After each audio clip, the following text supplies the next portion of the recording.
Hello friends, Hindi study point channel पे आप सभी का स्वागत है। दोस्तों आज हम आप सबको सीटेड एग्ज़ाम के लिए हिंदी के क्वेश्चनों का प्रिपरेशन करवाएंगे, जिसमें कि आप जानते हैं कि सीटेड में हिंदी 30 नंबर की आती है और 30 क्वेश्चन होते हैं, जिसमें कि आपको 15 नंबर में गद्यांश और पद्यांश मिलेगा और 15 नंबर का कंटेंट मिलेगा।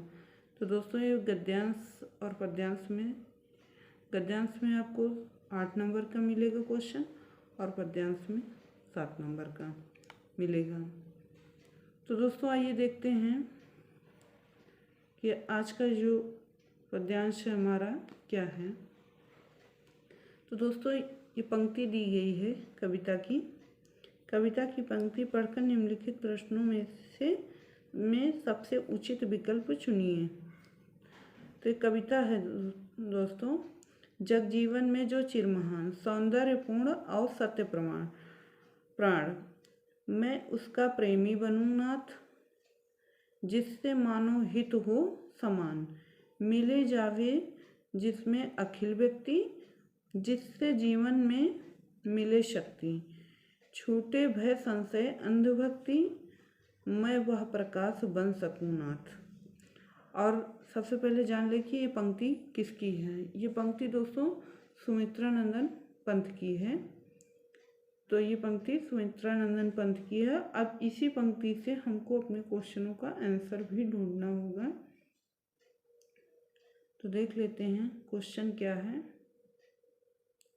इसमें पहला क्वेश्चन है, कवि ने चिरमहान किसे कहा है। तो दोस्तों कवि ने चिरमहान किसे कहा है, तो इसका पहला ऑप्शन है ईश्वर को, ये नहीं होगा दोस्तों।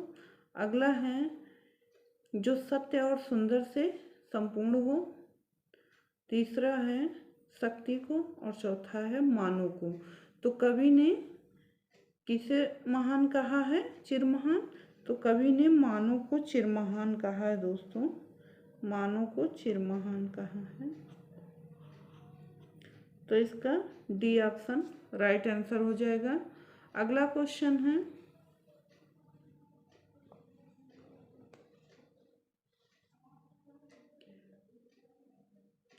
कवि कैसा प्रकाश बनना चाहता है। तो दोस्तों कवि कैसा प्रकाश बनना चाहता है, इसका पहला ऑप्शन है अंधकार दूर हो जाए, दूसरा है जो जीने की शक्ति देता है, तीसरा है जिसमें मनुष्य की सभी भेदभाव भुलाकर एक हो जाते हैं, और चौथा है जिससे सब तरफ उजाला हो जाए। तो इसका राइट आंसर क्या हो जाएगा दोस्तों, इसका राइट आंसर हो जाएगा जिसमें मनुष्य सभी भेदभाव भुलाकर एक हो जाए। तो कवि ऐसा ही प्रकाश डालना चाहता है। तो इसका सी ऑप्शन राइट आंसर हो जाएगा, सी ऑप्शन राइट आंसर हो जाएगा। अगला क्वेश्चन है,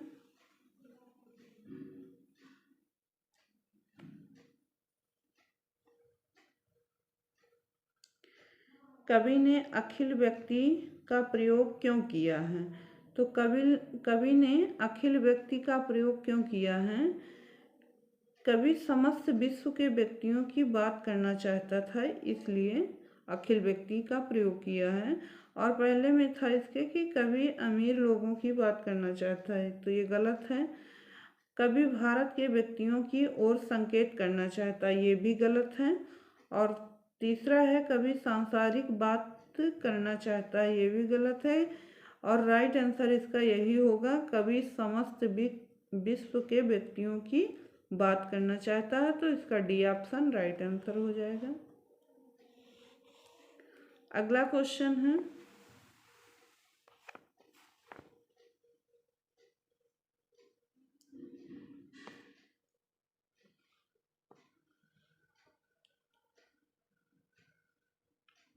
कविता के किस अंश में तर्क विहीन आस्था का उल्लेख हुआ है। तो इस कविता के किस अंश में तर्क विहीन आस्था का उल्लेख हुआ है। तो इसका पहला ऑप्शन है मिल जावे जिसमें अखिल व्यक्ति, दूसरा है मैं वह प्रकाश बन सकूं नाथ, तीसरा है जिससे मानव हित हो समान, और चौथा है छूटे भय संशय अंधविश्वास भक्ति। तो इसका राइट आंसर यही हो जाएगा, छूटे संशय अंधभक्ति। तो इसका डी ऑप्शन राइट आंसर हो जाएगा। अगला क्वेश्चन है,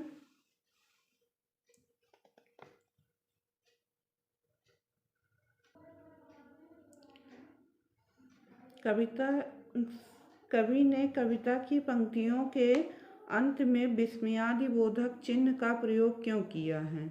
कवि ने कविता की पंक्तियों के अंत में विस्मयादिबोधक चिन्ह का प्रयोग क्यों किया है? तो कवि अपनी इच्छा प्रकट कर रहा है, इसलिए विस्मयादिबोधक चिन्ह का प्रयोग किया है। तो इसका पहला ये ऑप्शन राइट आंसर होगा दोस्तों। तो आगे के ऑप्शन हम ना पढ़ के अपना अगला क्वेश्चन देख लेते हैं। अगला क्वेश्चन है, कविता का मूल भाव क्या है? तो कविता का मूल भाव क्या है? कल्याण करना। किसका कल्याण करना? विश्व के कल्याण करना। तो इसका मूल भाव का कल्याण करना कविता का मूल भाव है, कल्याण करना। अगला क्वेश्चन है, तो अगले क्वेश्चन में दोस्तों हमको फिर गद्यांश मिल गया है, और इसी गद्यांश को पढ़ के हम इसके क्वेश्चनों को भी सॉल्व करेंगे। तो गद्यांश में है, मैं जिस घर में रहती थी वहाँ मेरी आदत बहुत सवेरे उठने की थी। एक दिन उतने सवेरे एक छोटा बच्चा जो शायद 1.5 साल से कम का होगा मेरे कमरे में आया। मैंने सोचा कि यह शायद भूखा होगा और उसने पूछा कि वह कुछ खाना चाहता है। उसने उत्तर दिया, कीड़े। मैंने आश्चर्य से कहा, कीड़े? जब उसने देखा कि मेरी समझ में उसकी बात नहीं आ रही तो मेरी सहायता के लिए उसने एक शब्द और जोड़ा, अंडा। मैंने अपने मन में सोचा कि इतने सवेरे कुछ पीना चाहता है क्या? यह आखिर कहना क्या चाह रहा है? उसने फिर कहा, नीना, अंडे कीड़े। अब मुझे पूरी बात समझ में आ गई। एक दिन पहले उसकी बहन नीना कागज पर अंडे का शक्ल बनाकर उसमें रंग भर रही थी। इस बच्चे की इच्छा थी कि वह भी रंग भरे, पर नीना ने उसे गुस्से में आकर भगा दिया। उसने नीना का विरोध नहीं किया। उसने नीना का विरोध नहीं किया और बड़े धैर्य और लगन के साथ मौके का इंतजार करता रहा। मैंने उसे क्रेयॉन का रंग दे दिया और उसका चेहरा खुशी से दमक उठा। उससे अंडे के आकार की रेखा नहीं खींची गई तो मैंने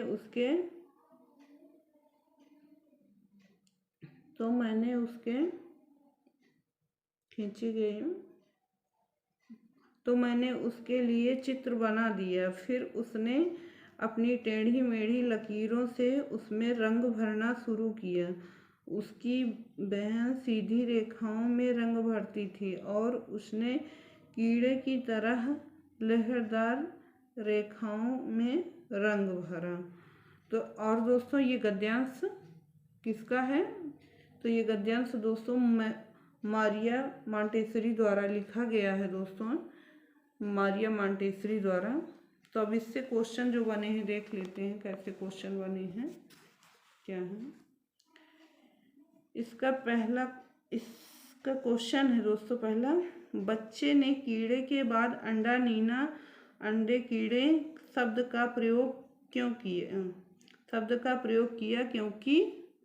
तो इसका पहला ऑप्शन है वह रंग भरने की बात बताना चाहता था। दूसरा है वह अंडा बनाना चाहता था। तीसरा है वह कागज और क्रेयॉन चाहता था। और चौथा है वह जान गया था कि लेखिका उसकी बात समझ नहीं पाई है। तो इसका डी ऑप्शन राइट आंसर हो गया। वो समझ गया था कि लेखिका उसकी बात समझ नहीं पाई। अगला क्वेश्चन है, अनुच्छेद से पता चलता है कि 1.5 साल के बच्चे डॉट डॉट। तो 1.5 साल के बच्चे क्या कागज चाहते हैं? नहीं। संप्रेषण के लिए कथ्य के मुख्य शब्दों का प्रयोग करते हैं। तो यही इसका राइट आंसर हो जाएगा। रंग चाहते हैं, तस्वीरें चाहते हैं, सब होगा नहीं। तो इसका बी ऑप्शन राइट आंसर हो जाएगा। अगला क्वेश्चन है, टेढ़ी मेढ़ी लकीरों को कीड़े कहना इस और संकेत करता है कि बच्चा, तो बच्चा क्या हर हालात में अपनी बात कह देता है? नहीं। लकीरों को कीड़ा मानता है? नहीं। टेढ़ी मेढ़ी लकीरें ही बना सकता है? नहीं। अगला है, दो अलग चीज़ों में आकृति के आधार पर समानता खोज लेता है। तो यही इसका राइट आंसर हो जाएगा। डी ऑप्शन इसका राइट आंसर हो जाएगा। अगला क्वेश्चन है, 1.5 साल का बच्चा अंडा नहीं बना पाया, यह बात किस ओर संकेत करती है? तो यह बात किस ओर संकेत करती है? बच्चा चित्र बनाने में सक्षम नहीं है? नहीं। बच्चे ने अंडा देखा नहीं इसलिए वह अंडा नहीं बना पाया? ये भी नहीं होगा। तीसरा है, उसका अभी अपने हस्त संचालन की गति और दिशा पर नियंत्रण नहीं हो पाया है। तो यही इसका राइट आंसर हो जाएगा। चौथा इसका है, बच्चा अंडा नहीं बना सकता। तो इसका तीसरा ऑप्शन राइट आंसर हो जाएगा। तीसरा ऑप्शन इसका राइट आंसर हो जाएगा। अगला क्वेश्चन है, रेखाओं के बच्चे ने कीड़े कहा, बच्चा व्रत को क्या कह सकता है? तो व्रत को क्या कह सकता है बच्चा? चूड़ी कह सकता है, या पेड़ कह सकता है, छतरी कह सकता है, चम्मच कह सकता है। तो क्या कह सकता है? चूड़ी कह सकता है। अगर बच्चा रेखाओं को कीड़ा समझता है तो अगर हम गोल व्रत बना देंगे तो उसको बच्चा क्या समझेगा? चूड़ी समझेगा। तो इसका ए ऑप्शन राइट आंसर है। अगला क्वेश्चन है,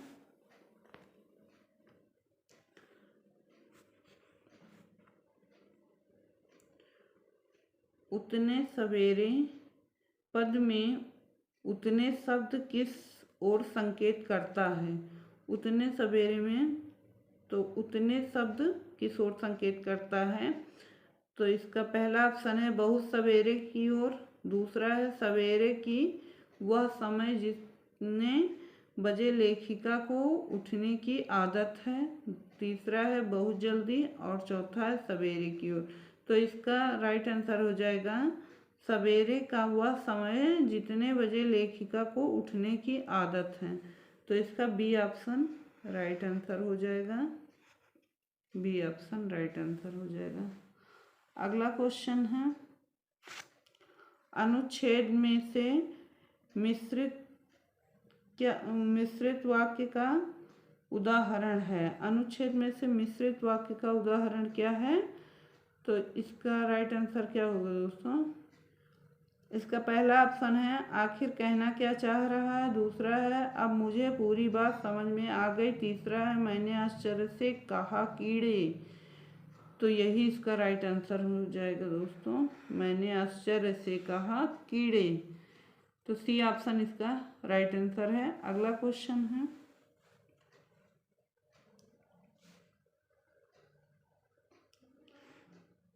उसका चेहरा खुशी से दमक उठा। वाक्य के रेखांकित अंश के स्थान पर कौन सा मुहावरा आएगा? तो इसके स्थान पे कौन सा मुहावरा आएगा दोस्तों? खुश हो गया? नहीं। खुशी से फूला ना समाया? नहीं, ये भी नहीं होगा। गदगद हो गया? नहीं। खिल उठा? तो इसका क्या हो जाएगा? खिल उठा। तो इसका डी ऑप्शन राइट आंसर है। अगला क्वेश्चन है, इतने सवेरे इतने सवेरे, यहाँ पे क्या लिखा कुछ समझ में नहीं आ रहा, कोई नाम ही लिखा है बीना उना। इतने सवेरे कुछ पीना चाहता है, इतने सवेरे कुछ पीना चाहता है क्या, क्वेश्चन मार्क है। तो वाक्य में कुछ शब्द है, तो दोस्तों यहाँ जो कुछ दिया गया, कुछ पीना चाहता है, तो ये कुछ शब्द क्या है, तो इसका राइट आंसर हो जाएगा पहला ऑप्शन तो है इसका प्रश्नवाचक सर्वनाम, दूसरा है अनिश्चयवाचक सर्वनाम, तीसरा है निश्चयवाचक सर्वनाम और चौथा है अनिश्चयवाचक संख्यावाचक सर्वनाम। अगर दोस्तों यहाँ पे कुछ दिया गया है तो ये कोई निश्चित नहीं है कि क्या दिया गया है, तो इसलिए हमारा अनिश्चयवाचक सर्वनाम हो जाएगा दोस्तों, अनिश्चयवाचक। अगर यहाँ कोई चीज़ कन्फर्म कर दी जाती कि हाँ पानी पीना चाहता है, दूध पीना चाहता है, चाय पीना चाहता है, कुछ भी पीना चाहता, अगर उसको डायरेक्ट कर दिया जाता तो यहाँ पर निश्चयवाचक सर्वनाम हो जाता। और अगर यहाँ पर कुछ के साथ कोई संख्या दे दी जाती तो यहाँ पर अनिश्चय संख्यावाची विशेषण हो जाता, तो इसलिए इसका अनिश्चयवाचक सर्वनाम हो जाएगा। तो इसका बी ऑप्शन राइट आंसर हो जाएगा। अगला क्वेश्चन है,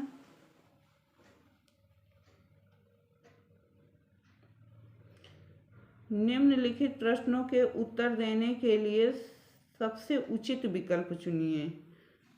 तो इसमें क्वेश्चन है भाषा सीखने में जो त्रुटि होती है।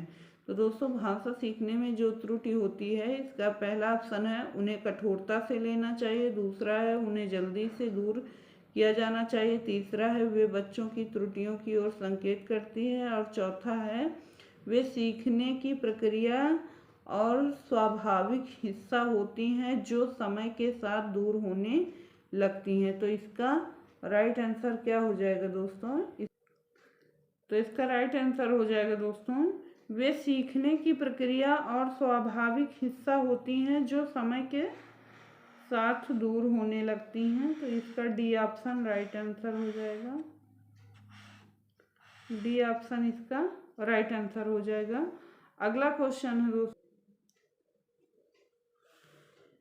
इसका अगला क्वेश्चन है दोस्तों पढ़ना कौशल में सबसे ज़्यादा महत्वपूर्ण है। तो दोस्तों पढ़ना कौशल में सबसे ज़्यादा क्या महत्वपूर्ण है, शब्दों वाक्यों को शुद्ध रूप से उच्चारित करना, केवल अक्षर पहचान, तेज गति से पढ़ना, संदर्भानुसार अर्थ ग्रहण करना। तो इसका राइट आंसर क्या हो जाएगा, इसका राइट आंसर हो जाएगा कि संदर्भानुसार अर्थ ग्रहण करना। तो इसका डी ऑप्शन राइट आंसर हो जाएगा दोस्तों। अगला क्वेश्चन है, सुलेखा ने पाठ को पढ़ते हुए जीवन को जिंदगी पढ़ा, यह इस ओर संकेत करता है कि, तो किस ओर संकेत करता है दोस्तों, उसे अक्षरों की पहचान में भ्रम हो जाता है, उसे केवल पठन, यहाँ दोस्तों केवल शब्द है तो केवल हमारा निगेटिव शब्द है, तो इसको हम वैसे भी गलत मान लेंगे। अगला है सुलेखा ध्यान से नहीं पढ़ती, चौथा है वह अक्षर पहचान की बजाय अर्थ को समझते हुए पढ़ रही है। तो यही इसका राइट आंसर हो जाएगा, डी ऑप्शन इसका राइट आंसर है दोस्तों, डी ऑप्शन इसका राइट आंसर है। अगला क्वेश्चन है, बच्चे भाषा सीखने की क्षमता के साथ पैदा होते हैं, मुख्यतः यह किसका विचार है। तो यह किसका विचार है, एल.एस. वाइगोत्स्की का है कि इवान पावलोव का है कि नॉन चोम्स्की का है कि जीन पियाजे का है। तो ये किसका है दोस्तों, ये है नॉन चोम्स्की का। तो इसका सी ऑप्शन राइट आंसर हो जाएगा। अगला क्वेश्चन है, मैंने चाट खाई और फिर मैंने हंसी, शर्मिला का यह भाषा प्रयोग मुख्यतया किस ओर संकेत करता है। तो किस ओर संकेत करता है, व्याकरणिक नियमों की जानकारी न होना। तो इसका ए ऑप्शन राइट आंसर है। तो आगे के ऑप्शनों को हम ना पढ़कर अपना अगला क्वेश्चन देख लेते हैं दोस्तों। अगला क्वेश्चन है हमारा, निम्नलिखित कार्य की जांच में बच्चों की सहायता लेने से, तो बच्चों की सहायता लेने से क्या होता है, बच्चों को दूसरों के हस्तलिखित सामग्री को पढ़ने का अवसर और अवलोकन क्षमता के विकास का अवसर मिलता है। तो इसका सी ऑप्शन राइट आंसर हो जाएगा। कौन सा ऑप्शन राइट आंसर हो जाएगा? C option.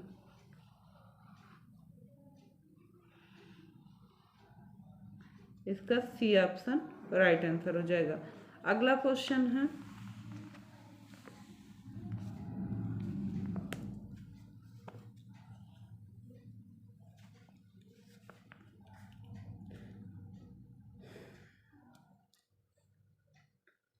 लोकगीतों को भाषा की कक्षाओं में स्थान दिया जाना चाहिए क्योंकि, तो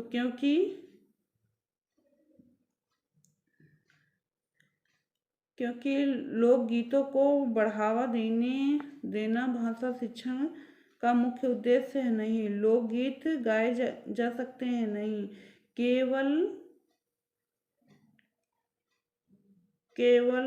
तो यहाँ दोस्तों केवल शब्द है, तो ये वैसे भी निगेटिव है, तो इसको नहीं पढ़ेंगे हम। अगला ऑप्शन देख लेते हैं, इससे बच्चे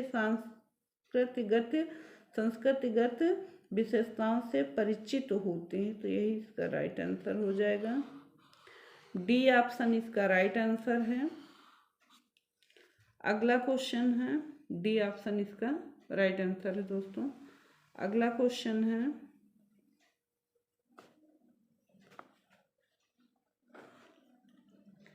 पाठ पढ़कर बच्चों से प्रश्न बनवाने से, तो इसका राइट आंसर क्या हो जाएगा? शिक्षक को यह जानने का अवसर मिलता है कि बच्चों ने पाठ को कितनी गहराई से समझ लिया है। तो इसका बी ऑप्शन राइट आंसर हो जाएगा दोस्तों। बी ऑप्शन इसका राइट आंसर हो जाएगा।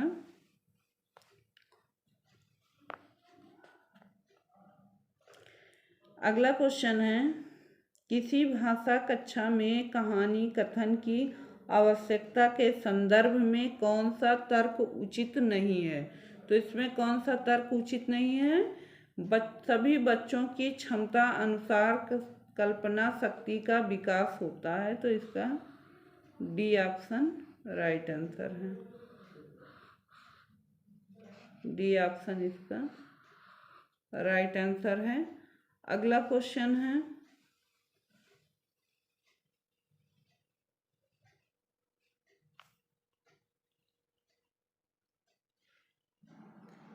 एल.एस. वाइगोत्स्की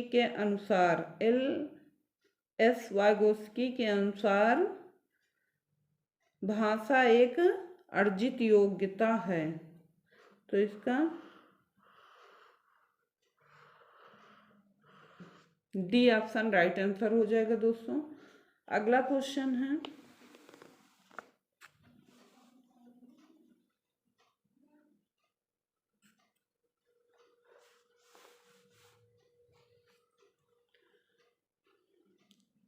भाषा शिक्षण के संदर्भ में कौन सा कथन सही नहीं है? तो भाषा शिक्षण के संबंध में कौन सा कथन सही नहीं है? तो इसका राइट आंसर क्या हो जाएगा दोस्तों? इसका राइट आंसर हो जाएगा, भाषा शिक्षण में केवल भाषाई शुद्धता पर ही अधिक बल रहता है। तो इसलिए इसका राइट आंसर ये हो जाएगा बी ऑप्शन। यहाँ पर निगेटिव पूछा है, तो निगेटिव यहाँ केवल शब्द है, तो ये निगेटिव ही होगा। निगेटिव का भाई क्या होता है? निगेटिव होता है। तो इसका बी ऑप्शन राइट आंसर है। अगला क्वेश्चन है दोस्तों, एक बहुसांस्कृतिक पृष्ठभूमि वाली कक्षा में भाषा सीखने के बारे में कौन सा विचार उचित है? तो इसमें कौन सा विचार उचित है? इसका राइट आंसर क्या होगा दोस्तों? इसका पहला ऑप्शन तो दिया गया है, अधिकाधिक पुस्तकों का निर्माण किया जाए। दूसरा है भाषा सीखने के लिए व्याकरणिक नियमों का और अधिकाधिक प्रयोग होना, ये भी नहीं होगा। तीसरा है इसका भाषा परिवेश का निर्माण किया जाए ताकि भाषा अर्जन की सहज स्थिति बन सके। तो दोस्तों यही इसका राइट आंसर हो जाएगा, यही इसका राइट आंसर हो जाएगा। C option is the right answer. अगला क्वेश्चन है, स्वालीन विकार में बच्चा अपने हाथ पैर हिलाने में कठिनाई का अनुभव करता है, नहीं। सामाजिक अंतःक्रिया और संप्रेषण में कठिनाई का अनुभव करता है, यही इसका राइट आंसर हो जाएगा दोस्तों। सामाजिक अंतःक्रिया और संप्रेषण में कठिनाई का अनुभव करता है बच्चा स्वालीन विकार में, तो इसका बी ऑप्शन राइट आंसर हो जाएगा। अगला क्वेश्चन है, भाषा शिक्षण का संप्रेषण परक उपागम। तो संप्रेषण परक उपागम क्या है? भाषिक संरचनाओं की जानकारी पर बल देता है, नहीं। दूसरा है संदर्भ में भाषा प्रयोग की कुशलता पर बल देता है, यही इसका राइट आंसर हो जाएगा दोस्तों, कुशलता पर बल देता है। और तीसरा था इसका मातृभाषा प्रयोग का निषेध करता है, नहीं। बोलना कौशल पर बल देता है, ये भी नहीं होगा, तो इसका बी ऑप्शन राइट आंसर हो जाएगा दोस्तों। अगला क्वेश्चन है और लास्ट क्वेश्चन है इस वीडियो का, भाषा शिक्षण की कौन सी विधि मातृभाषा को मध्यस्थ बनाए बिना दूसरी भाषा को सीखने पर बल देती है? तो सीखने पर बल देती है कौन सी? इसका पहला ऑप्शन है द्वितीय भाषी विधि, दूसरा है अनुवाद विधि, तीसरा है व्याकरण एवं अनुवाद विधि, चौथा है प्रत्यक्ष विधि। तो इसका क्या होगा राइट आंसर?